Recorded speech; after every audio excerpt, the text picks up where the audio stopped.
Hello दोस्तों, आपका मेरे चैनल में स्वागत है। आज की कहानी कुल्फी खाने आए गणेश। एक गांव में अमन नाम का व्यक्ति एक कुल्फी का कारोबार किया करता था। अमन हमेशा से ही बाजार जाता है, दूध और मेवा ले आकर घर में वह अपनी पत्नी जिसका नाम सुधा थी उसी से अपना सारा काम तो की कुल्फी बनाने का कार्य करवाया करता था। आपको पता है, देखिए, अमन और सुधा की एक प्यारी सी बेटी थी जिसका नाम अनीता है। अनीता पढ़ने लिखने में काफ़ी तेज है और वह अपने माँ बाप के काम में हाथ बनाने में बहुत ज़्यादा अच्छी थी। शाम में अमन मार्केट से सामान लेकर आता था और पत्नी उसकी हिंदी था, सभी मिलकर कुल्फी बनाया करती थी। फिर उसे बेचने के लिए मार्केट जाने के लिए तैयार करती थी और फिर अमन अगले सुबह मार्केट में कुल्फी को बेचने के लिए जाया करता था। अमन के जिंदगी इसी तरह से बिल्कुल भी अच्छी तरह से चल रहे थे, लेकिन उसकी जिंदगी में एक नया मोड़ आता है। एक दिन की बात है, अमन का दोस्त अमन के घर में आता है और सुधा से कहता है कि भाभी भाभी, अमन का एक्सीडेंट हो गया है। उसकी तबीयत भी बहुत खराब है, बहुत ज़्यादा चोट आई है, फ़ोन बहुत ज़्यादा निकल रही है। मैंने उसे हॉस्पिटल में एडमिट करा दिया है, अच्छा होगा कि आप लोग जाकर उससे मिलने हैं। सुधा और उसकी बेटी सुनीता जब वह अपने पापा से ले जाती है तो वह देखती है कि उसके पापा की तबीयत बहुत ज़्यादा खराब है।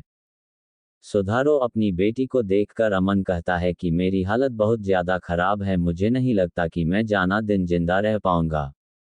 आ गया मन कहता है कि मेरी बेटी सुनीता को अच्छी तरह से पढ़ाई करवाना और उसे एक अच्छा ऑफिसर बनवाना। इतना कहते ही अमन इस दुनिया से विदाई ले लेता है और वह हमेशा के लिए अपनी आंखें बंद कर लेता है। ये देखकर सुधा और उसकी बेटी की हालत खराब हो जाती है, वह बहुत ज़्यादा रोने लगती है। क्योंकि अमन और सुधा तथा उनकी बेटी बाहर शहर में रहता था, लेकिन वह अपने काम करने के कारण गांव में ही आ गया था, वही अपना कुल्फी बेचने का कारोबार किया करता था। ऐसे में अब सुनीता को यह डर सताने लगा कर हम उसका घर का रोजी रोजगार तथा पालन पोषण कैसे होगा। सुधा सोचती रहती थी कि आगे की जिंदगी क्या होगी, उसकी बेटी की पढ़ाई कैसे होगी। सोचते सोचते एक दिन उसकी बेटी अनीता कहती है कि मम्मी, आपको तो कुल्फी बनानी आती है, क्यों ना हम लोग दोनों मिलकर खुशी बनाएंगे और मुझे मार्केट में भेज दिया करेंगे। ये सुनकर उसकी माँ सुधा कहती है कि कुर्सी बनाने के लिए तो बना लूंगी, लेकिन उसमें लगने वाले सामान और दूध का इंतजाम कैसे हो पाएगा, क्योंकि मेरे पास इतने पैसे नहीं है कि मैं मार्केट जाकर दूध और मेवा खरीद सकूं। उसके साथ ही साथ सुधा कहती है कि तुम्हारे पापा रहते थे तो इसे मार्केट में जाकर तथा गांव में जाकर घूम लूंगा, बेचने का काम करता था।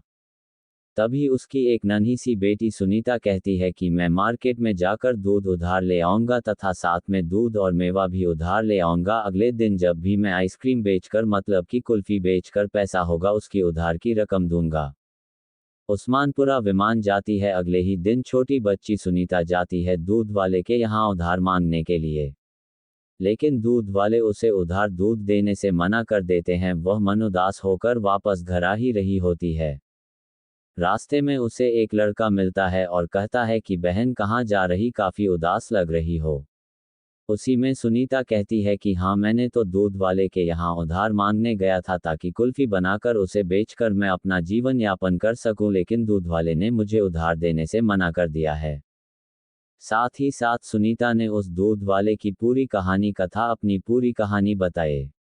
उसके बाद वह लड़का कहता है कि अगर तुम्हें कोई दिक्कत नहीं है तो मेरे पास बहुत दूर है और मेवा भी है, अगर तुम्हें ज़रूरत है तो उसे उधार के तौर पर ले जा सकते हैं। जब भी तुम्हारी दूध और कुल्फी बन जाती है, उसकी बिक्री हो जाती है, जब पैसे आ जाएंगे तो मुझे लाकर दे देना। उसके बाद वह लड़का कहता है कि मैं रोज यहीं पर मिलूंगा, तुम्हें जब भी किसी चीज़ की ज़रूरत पड़ेगी, दूरियां मेवा लेने की, तुम यहीं पर आ जाना। वह लड़की रोजाना दूध और मेवा लेने के लिए उसी लड़के के पास आया करते थे। जब पूरी बिक्री हो गई थी उसके बाद उसके पास पैसे आ गए थे और पैसे देने के लिए जब सुनीता उस लड़के के पास जाती है तो लड़का कहता है कि कोई बात नहीं, मेरे पास पैसे तो है, तुम्हारे पास नहीं है, रख लो, तुम्हारे काम आएंगे। सुधा और उसकी बेटी का जीवन यापन बिल्कुल अच्छी तरह से चल रहा था, क्योंकि कुल्फी बेचने का बिजनेस है उसका बहुत ज़्यादा अच्छी तरह से चलने लगा था। अब उसके घर में किसी प्रकार की कोई भी दिक्कत नहीं हो रही थी।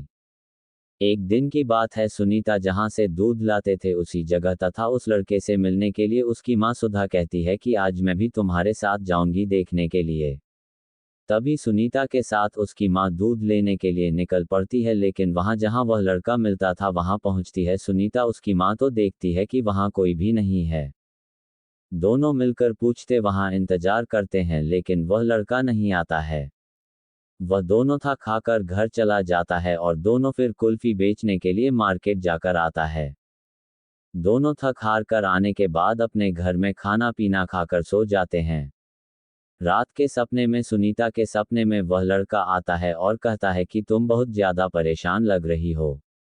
तभी सुनीता कहती है कि मैं आपसे मिलने के लिए तथा मेरी माँ आपसे मिलने के लिए गए हुए थे, लेकिन आपने आया ही नहीं है। तभी वह लड़का रहता है कि मेरे पिताजी ने मुझे कोई और काम बता दिया था, इसी कारण से मैं वहां नहीं जा पाया था। तभी वह छोटी बच्ची सुनीता कहती है कि कौन है आपके पापा, मुझे मेरे बाद भी मुझे देखने की इच्छा है। उसके बाद सुनीता के सपने में उसी लड़के के पिताजी के रूप में भगवान शिव से प्रकट हो जाते हैं। और फिर वही लड़का भगवान गणेश बन जाते हैं और कहते हैं कि ये देखो, यह मेरे पिताजी है, इन्हीं ने आपकी मदद करने के लिए कहा था। सुनीता यह देखकर बहुत ज्यादा खुश हो जाती है और अचानक उसकी नींद टूट जाती है। वह जल्दी जल्दी अपनी माँ को उठाती है और सारी बात बताती है। तभी उसकी माँ कहती है कि हाँ, मुझे भी यह सपना कई बार आया है। फिर उसके बाद से भगवान श्री गणेश की कृपा उस परिवार तथा सुधा और सुनीता पर हमेशा से ही बनी रही है। उसका कुल्फी का बिना बहुत ज्यादा चल रहा था, दिनों दिन वह तरक्की कर रही थी। उसका बहुत सारा ब्रांच शहर तथा गांव में खुल चुके थे। अब तो सुनीता एक और पति बन चुकी थी, लेकिन उन्होंने अपनी पढ़ाई बंद नहीं किया था। सुनीता अपनी मेहनत के दम पर आईएएस एग्जाम को क्लियर किया है और एक आईएएस ऑफिसर बन गया। अगर आज की कहानी आपको अच्छी लगी हो तो मेरे चैनल को सब्सक्राइब करें और लाइक शेयर करें।